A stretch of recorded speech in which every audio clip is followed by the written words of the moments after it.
Taiwan Ignites, Episode 5, The Corridor of Control. Why China wants Panay, Palawan and the Sulu Sea, and who might let them have it.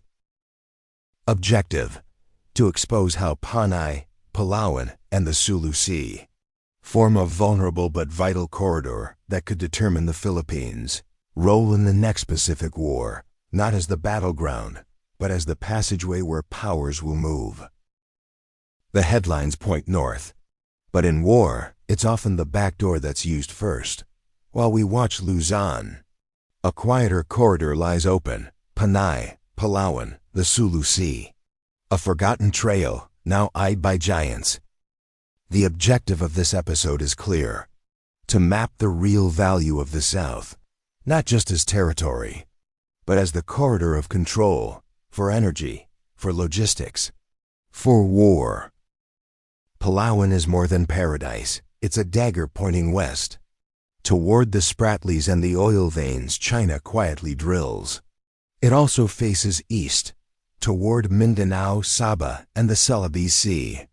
This is no edge province. It's a maritime command post, in waiting.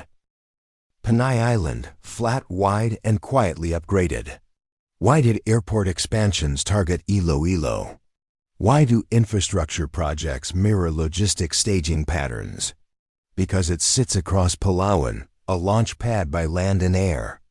In 2025, a 190 million peso upgrade began in Iloilo International Airport, funded under the government's Build Better More program.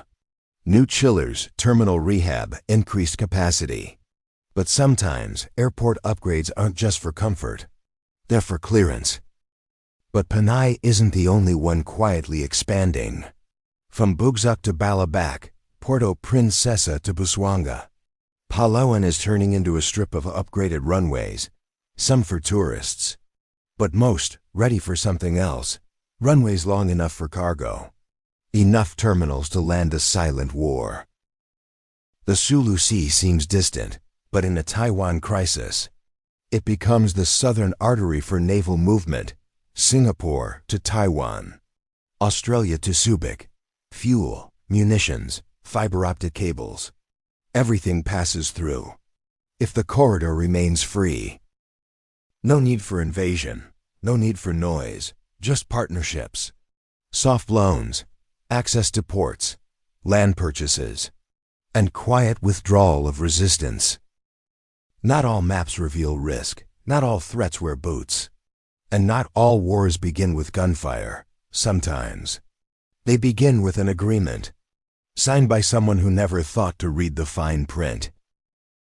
This is K Anton Reports, Taiwan Ignites. Powered by AI Squared, the Alliance of Intelligence Unseen.